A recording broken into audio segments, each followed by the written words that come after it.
Welcome to our YouTube channel.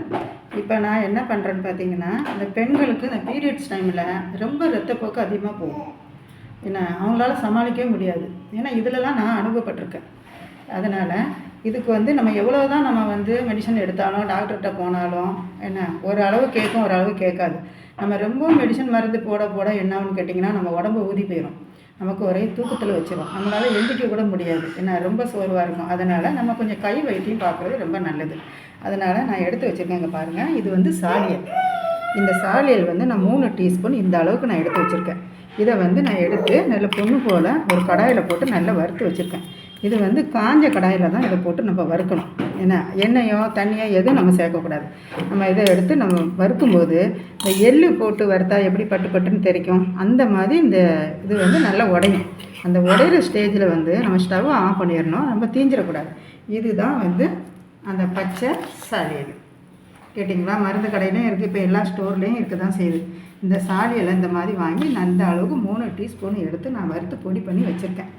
நான் வறுத்து வச்சுருக்கேன், இன்னும் நான் பொடி பண்ணலை, உங்கள்கிட்ட காட்டியிருக்கேன். இது ரத்தப்போக்குக்கு ரொம்ப நல்லது. இது என்ன பண்ணணும்னு கேட்டிங்கன்னா, டீ காஃபி நம்ம அவாய்ட் பண்ணணும். நம்ம ரொம்ப டீ காஃபி இந்த மாதிரி ரத்தப்போக்கு டைமில் நம்ம குடிக்கக்கூடாது. கேட்டிங்களா? அதுக்கு பதிலாக ஒரு கிளாஸ் பாலில் நம்ம அந்த பொடியை கலந்து நம்ம சாப்பிட்ணும். கொஞ்சமாக இனிப்பு சேர்த்து நம்ம சாப்பிட்ணும். அதுக்கு நான் இப்போ ஒரு பாக்கெட் நான் பால் எடுத்து வச்சுருக்கேன். இந்த பாலை நான் இப்போ காய்ச்சிட்டு வரேன். இந்த வறுத்து வச்சுக்கிற சாலியில் நான் இப்போ பொடி பண்ண போகிறேன். இதை பொடி பண்ணிவிட்டு இது எப்படி குடிக்கணுங்கிறது நான் உங்கள்கிட்ட காட்டுறேன். இப்போ இந்த பாலை ஒரு பாக்கெட்டை உடச்சி இப்போ நான் 1/2 பாக்கெட்டு தான் ஊற்றிருக்கேன். நமக்கு 1 டம்ளர் தான் தேவைப்படும். அதனால் நான் ஊற்றிருக்கேன். அதை நல்லா காய்ச்சினதுக்கப்புறமா அந்த பொடியை கலக்கணும். நான் இப்போ அந்த பொடியை நான் பொடி பண்ணுறேன். அந்த சாலியில் இப்போ இந்த சாலியில் வறுத்து வச்சுருக்கிறத இந்த மிக்ஸி ஜாரில் போடுறேன். நல்லா காஞ்ச ஜாராக இருக்கணும். நம்ம போட்டு நம்ம தேவையாக இருந்துச்சுன்னா எவ்வளோ வேணாலும் போடலாம். நான் இப்போ எல்லாம் 3 டீஸ்பூன் தான் போட்டிருக்கேன்.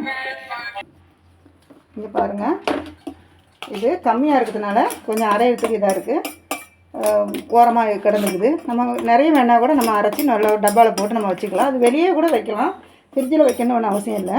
ஒரு ஸ்மெல்லு ரொம்ப சூப்பராக இருக்கும். இந்த ஃபில்டர் காப்பி அரைக்கிறாங்க பார்த்தீங்களா, அந்த மாதிரி ஸ்மெல்லு வரும் பாருங்கள்.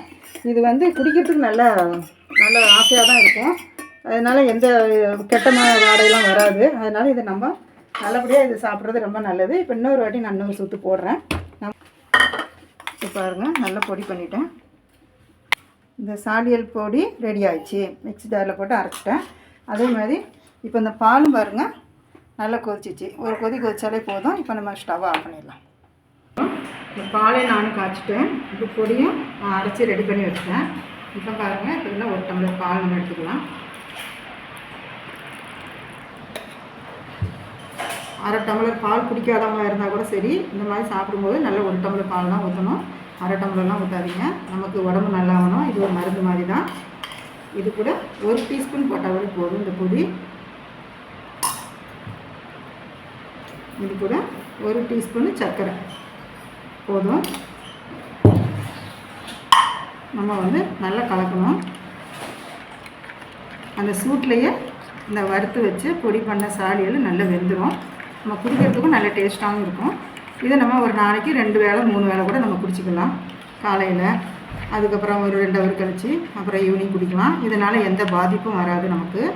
இது இந்த நிற்கும். இந்த அதிக ரத்தப்போக்கை இது கட்டுக்குள்ளே கொண்டு வரும், கொஞ்சம் கட்டுப்படுத்தும். இந்த மாதிரி ஒரு 2-3 நாளைக்கு அது கொஞ்சம் கம்மியாகிற வரைக்கும் நீங்கள் குடிச்சிட்டிங்கன்னா அதுக்கப்புறம் அது தானாகவே கம்மியாகிடும்.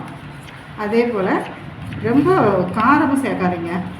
இது நின்றதுக்கு அப்புறமா தான் நீங்கள் உடம்புக்கு ஹெல்த்தியாக நல்ல மண்ணீரலோ, அப்புறம் கொஞ்சம் நான்வெஜ்ஜோ நல்லா சாப்பிட்ணும். மாதுளம்பழம் ஜூஸு கூட இந்த மாதிரி டைமில் குடிக்காதீங்க. நமக்கு ரத்தம் ஊறிச்சுன்னா எல்லா நல்ல ரத்தம் கூட இந்த கெட்ட ரத்தம் போகும்போது நல்ல ரத்தமும் சேர்ந்து போயிடும். நல்ல ரத்தமும் சேர்ந்து போச்சுன்னா நம்மளால் எழுஞ்சி நடக்க கூட முடியாது. இந்த பாருங்கள், இது ரெடி ஆகிடுச்சு. இவ்வளோதான். இதை நம்ம குடிச்சிடலாம். நமக்கு அரை வெதுக்குள்ளே நம்ம போட்டு குடிக்கணும். ரொம்ப ஹீட்டாலாம் வேண்டாம். சூடு அரை சூடில் இந்த மாதிரி போட்டு கலக்கி வச்சுட்டு கூட நம்ம பொறுமையாக குடிச்சிக்கலாம். ஆனால் கொதிக்க குடிக்காதீங்க. கொதிக்க இருக்கும்போது நம்ம போட்டு கலக்கி வச்சிடலாம். நம்ம அதுக்கப்புறமா நார்மலான சூடில் குடிச்சிக்கலாம். இந்த மாதிரி தான் நம்ம செய்யணும். இது ரொம்ப காசு ரொம்ப செலவு கிடையாது. 50 கிராம் வாங்கினாலே போதும். 50 கிராமை வாங்கி நம்ம அப்படியே நல்லா புடச்சி விட்டு, அதில் எந்த தூசியும் இருக்காது, சும்மா புடச்சி விட்டு நம்ம அப்படியே பொண்ணு போல் வெறும் கடாயில் போட்டு நல்லா வறுத்து, அதை ஆறுனதுக்கப்புறம் மிக்ஸி ஜாரில் போட்டு பொடி பண்ணி ஒரு டப்பாவில் போட்டு நம்ம பண்ணி வச்சிடணும். அடைச்சி வச்சுட்டோம்னா ஒரு 4-5 நாளைக்கு இந்த 50 கிராம் நம்ம சாப்பிட்டோன்னா போதும். நமக்கு வந்து நல்லபடியாக உடம்புக்கும் ஹெல்த்தி, அதில் இருக்கிற உஷ்ணத்துக்கும் நல்லது, அந்த ப்ளீடிங் போகிறதுக்கும் நல்லது.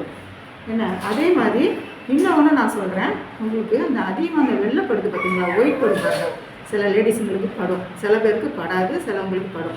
அந்த மாதிரி டைமில் இந்த மாதிரி ஒரு 3 டீஸ்பூன் எடுத்து நம்ம அதை வந்து லேசாக அலசி ஒரு ஜல்லடையில் வடிகட்டணும். நம்ம கையில் வடிகட்டினாங்கன்னா அவ்வளோ நமக்கு தண்ணியிலே போயிடும்.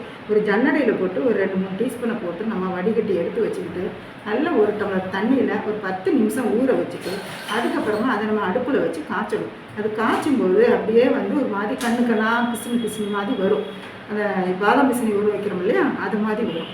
அந்த மாதிரி ஸ்டேஜில் அது வெந்துச்சுன்னு நமக்கு தெரியும். ஒன்றை எடுத்து பார்த்தாலே நல்ல வெந்த மாதிரி இருக்கும்.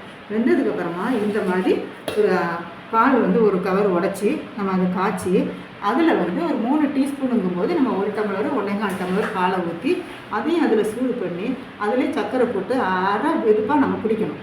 இந்த ஒயிட் படுறதுக்கு ரொம்ப நல்லது.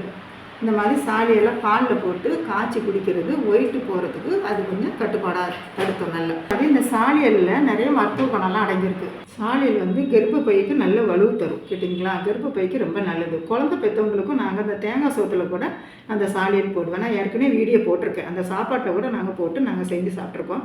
அதே மாதிரி இந்த ஒயிட்டு படுறதுக்கும் வந்து இந்த பாலை ஊற்றி காய்ச்சி அதையும் நாங்கள் சாப்பிட்ருக்கோம். அதே மாதிரி இந்த பீரியட்ஸ் அதிகமாக போகிறதுக்கு கூட நான் அந்த மாதிரி சாப்பிட்ருக்கேன். இதனால் எந்த பக்க விளைவும் கிடையாது. இந்த மாதிரி அந்த நிற்கிற ஸ்டேஜில் ரொம்ப அதிகமாக போகிறவங்க நல்லபடியாக நீங்கள் இது மாதிரி செஞ்சு நீங்கள் சாப்பிட்லாம். இந்த வீடியோ உங்களுக்கு பிடிச்சிருந்துச்சுன்னா லைக் பண்ணுங்கள், ஷேர் பண்ணுங்கள், கமெண்ட் பண்ணுங்கள், மறக்காமல் சப்ஸ்கிரைப் பண்ணுங்கள்.